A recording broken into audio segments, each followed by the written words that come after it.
The Hobbit by J.R.R. Tolkien, Chapter 15th, The Gatherings of the Clouds, Part 1. Now we will return to Bilbo and the dwarfs. All night one of them had watched, but when morning came, they had not heard or seen any sign of danger. But ever more thickly the birds were gathering. Their companies came flying from the south, and crows that still lived about the mountain were wheeling and crying unceasingly above. Something strange is happening, said Thorin. The time has gone for the autumn wanderings, and these are birds that dwell always in the land.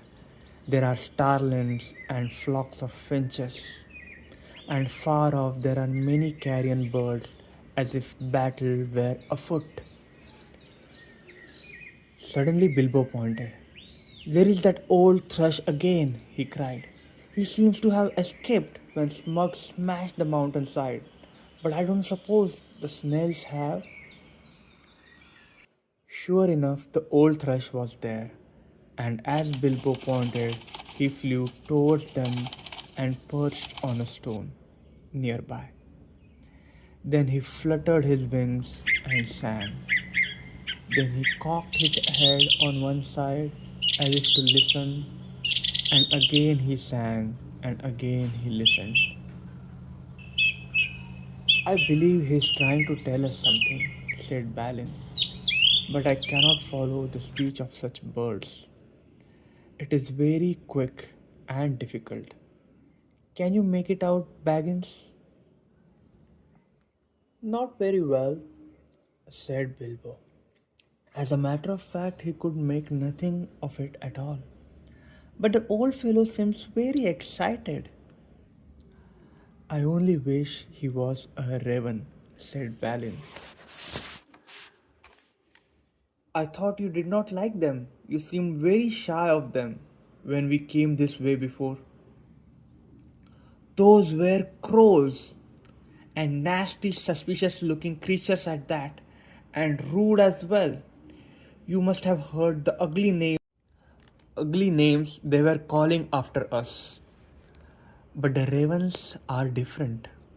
There used to be great friendship between them and people of Thror, and they often brought us secret news and were rewarded with such bright things as they coveted to hide in their dwellings. They live many a year, and their memories are long, and they hand on their wisdom to their children.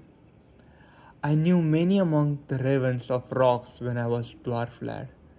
This very height was once named Ravenhill because there was a wise and famous pair, old Kark and his wife, that lived here above the guard chamber. But I don't suppose that any of the ancient breed linger here now. No sooner had he finished speaking than the old thrush gave a loud call and immediately flew away.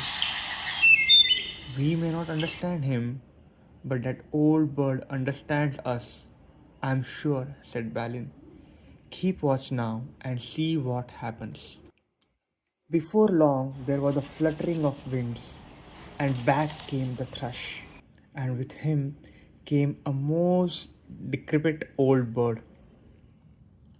He was getting blind, he could hardly fly, and the top of his head was bald.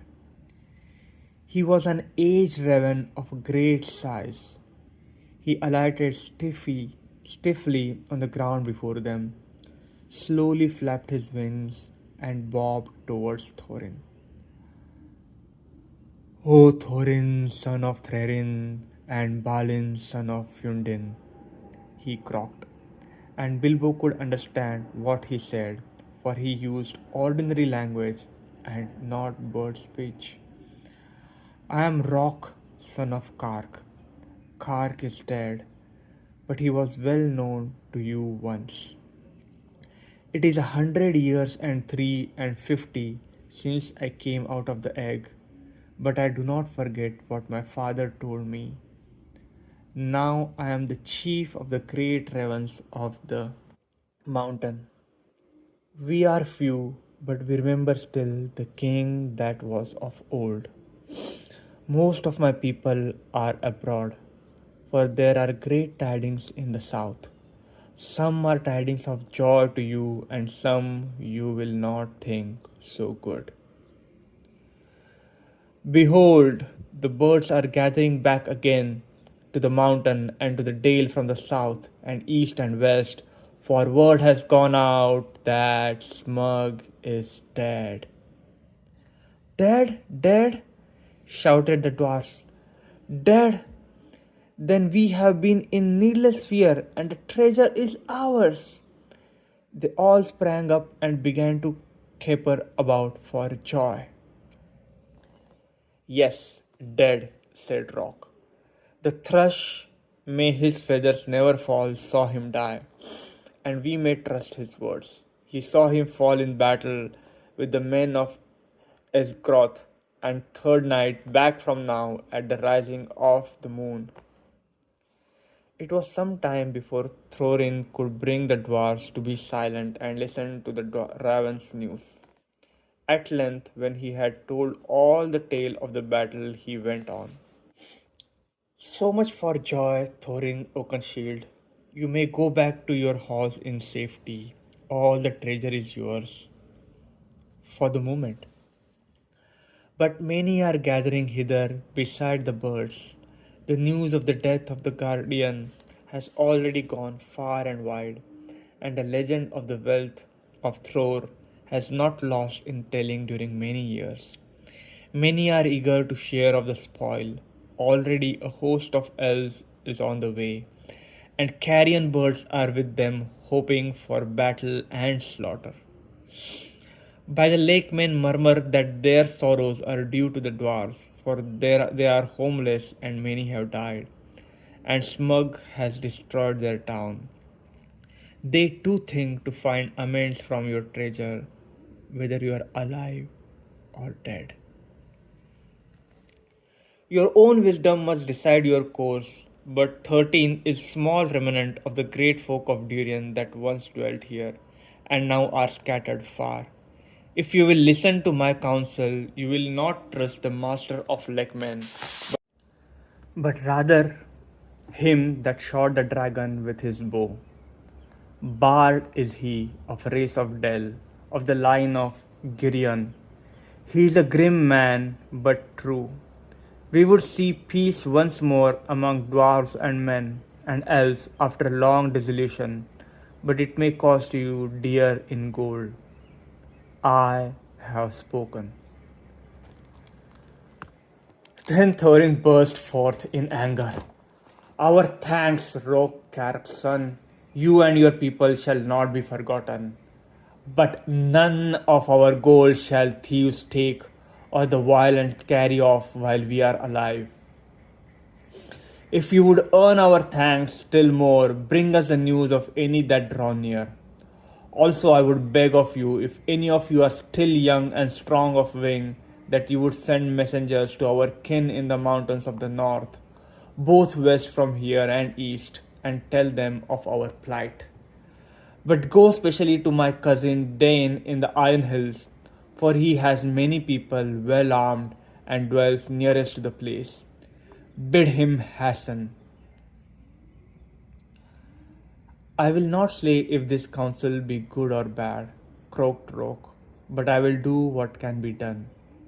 Then off he slowly flew. Back now to the mountain, cried Thorin. We have little time to lose. And little food to use, cried Bilbo, always practical on such points. In any case, he felt that the adventure was, properly speaking, over with the death of Dragon, in which he was much mistaken, and he would have given most of his share of the profits for the peaceful winding up of these affairs. Back to the mountain, back to the mountain, cried the dwarfs as if they had not heard him. So back he had to go with them. As you have heard some of the events already, you will see that the dwarfs still had some days before them. They explored caverns once more and found, as they expected, that only the front gate remained open. All the other gates, except of course the small secret door, had long ago been broken and blocked by smog, and no sign of them remained. So now they began to labor hard in fortifying the main entrance and in making a new path that led from it. Tools were to be found in plenty that the miners and quarriers and builders of old had used, and at such work the dwarfs were still very skilled. As they worked, the ravens brought them constant tidings. In this way, they learned that the Elven King had turned aside to the lake and they still had a breathing space. Better still, they heard that the three of their ponies had escaped and were wandering wild far down the banks of running river, not far from where the rest of their stores had been left. So while others went on with their work, Philly and Killy were sent, guided by a raven, to find the ponies and bring back all they could. They were 4 days gone, and by that time they knew that the joint armies of Leckmen and elves were hurrying towards the mountain. But now their hopes were higher, for they had food for some weeks with care. Chiefly cram, of course, and they were very tired of it. But cram is much better than nothing. And already the gate was blocked with a wall of squared stones laid dry, but very thick and high, across the opening. There were holes in the wall through which they could see or shoot, but no entrance. They climbed in or out with ladders and hauled stuff up with ropes. For the issuing of stream, they had contrived a small low arch under the new wall. But near the entrance, they had so altered the narrow bed that a wide pool stretched from mountain wall to the head of the fall, over which stream went towards Dell. Approach to gate was now only possible without swimming along a narrow ledge of the cliff to the right as one looked outwards from wall. The ponies they had brought only to the head of the steps above the old bridge, and unloading them there had bidden them return to their masters and send them back rideless to the south. There came a night when suddenly there were many lights as of fires and torches away south in Dell before them. They have come, called Balin, and their camp is very great. They must have come into the valley under the cover of dusk along both banks of the river. That night the dwarfs slept little. The morning was still pale when they saw a company approaching. From behind their wall they watched them come up to the valley's head and climb slowly up. Before long they could see that both men of the lake armed Before long they could see that both men of the lake armed as if for war and elvish bowmen were among them. At length the foremost of these climbed the tumbled rocks and appeared at the top of the halls, and very great was their surprise to see the pool before them and the gate blocked with a wall of new-hewn stone. As they stood pointing and speaking to one another, Thorin hailed them. "Who are you?" he called in a very loud voice. "That come as if in a war to gates of Thorin, son of Thrain, king under the mountain. And what do you desire?" But they answered nothing. Some turned swiftly back, and others, after gazing for a while at the gate and its defences, soon followed them. That day the camp was moved to the east of the river, right between arms of the mountain. The rocks echoed then with the voices and with song, as they had not done for many days. There was a sound too of elven harps and sweet music. and as it echoed up towards them, it seemed that the chill of the air was warm, and they caught faintly the fragrance of woodland flowers blossoming in spring. Then Bilbo longed to escape from the dark fortress and to go down and join in the mirth and feasting by the fires.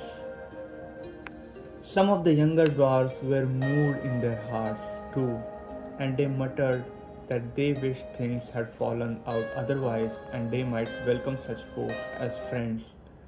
But Thorin scowled. Then the dwarfs themselves brought forth harps and instruments, regained from Hoard, and made music to soften his mood. But their song was not as elvish song, and was much like the song they had sung long before in Bilbo's little hobbit hole. Under the mountain dark and tall, the king has come unto his hall. His foe is dead, the worm of dread, and ever so his foes shall fall. The sword is sharp, the spear is long, arrow swift, the gate is strong. The heart is bold that looks on gold, the dwarfs no more shall suffer wrong. The dwarfs of yore made mighty spells, while hammers fell like ringing bells. In places deep where darting sleep, in hollow halls beneath the fells. On silver necklace they strung, light of stars on crows they hung. The dragon fire from twisted wire, the melody of harps they rung. The mountain throne once more is freed. Oh, wandering folk, the summons heed. Came hest across the waste. The king of friend and king has need. Now call we over mountains cold, come back onto caverns old. Here at gates the king awaits, his hands are rich with gems and gold. The king is come unto his hall, under the mountain dark and tall. The worm of dread is slain and dead, and ever so our foes shall fall.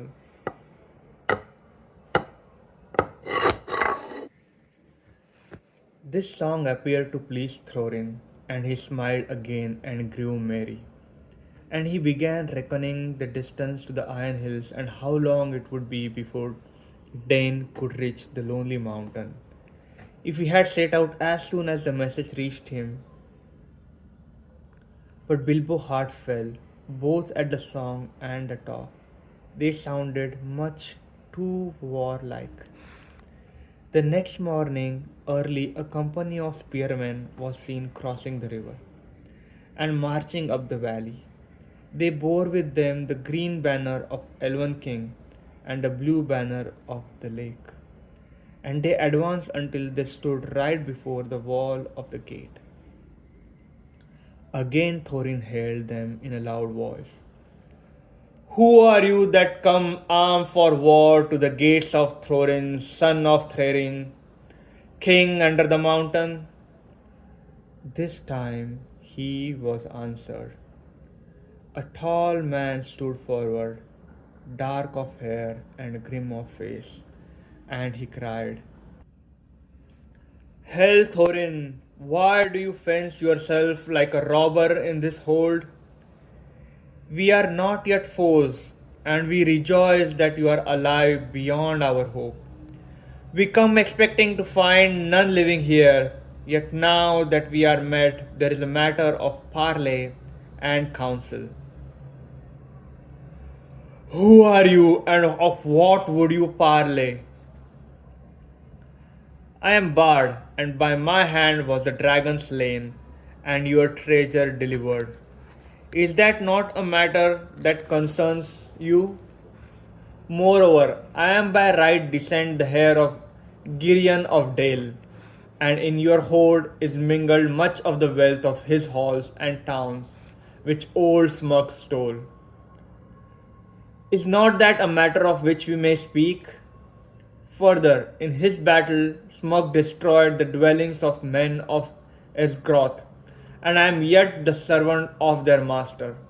I would speak for him and ask whether you have no thought for the sorrow and misery of his people. They aided you in your distress, and in recompense, you have thus far brought ruin only, though doubtless undesigned. Now, these were fair words and true, if proudly and grimly spoken. And Bilbo thought that Thorin would at once admit that what justice was in them. He did not, of course, expect that anyone would remember that it was he who discovered all by himself the dragon's weak spot, and that was just as well, for no one ever did. But also he did not reckon with the power that gold has upon which a dragon has long brooded, nor with dwarfish hearts. Long hours in the past days Thorin had spent in treasury, and the lust of it was heavy on him. Though he had hunted chiefly for Arkenstone, yet he had an eye for many other wonderful thing that was lying there, about which were woven old memories of labors and the sorrows of his race.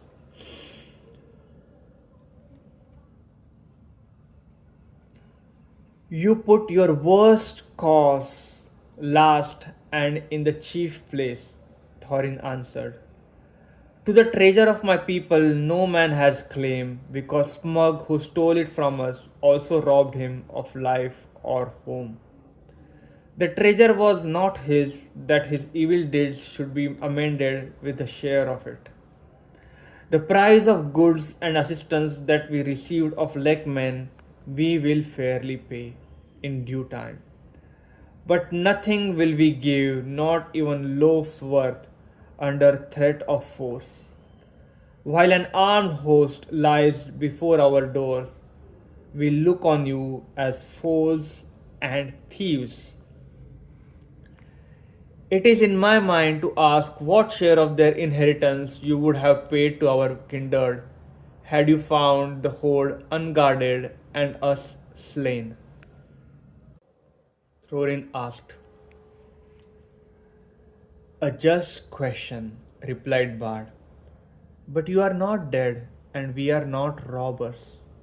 Moreover, the wealthy may have pity beyond right on the needy that befriended them when they were in want, and still my other claims remain unanswered. I will not parley, as I have said, with armed men at my gate, nor at all with the people of Elven King, whom I remember with small kindness. In this debate they have no place. Begone now, or our arrows fly.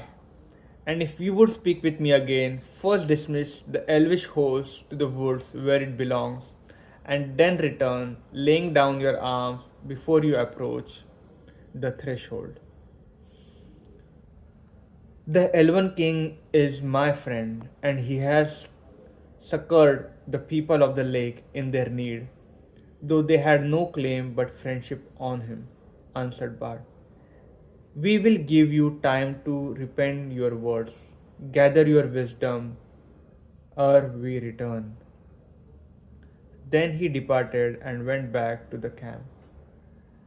Ere many hours were past, the banner bearers returned, and trumpeters stood forth and blew a blast. In the name of Esgoth and the forest, one cried, we speak unto Thorin, Tharin's son Oakenshield, calling himself the king under the mountain, and we bid him consider well that the claims that have been urged or be declared our foe.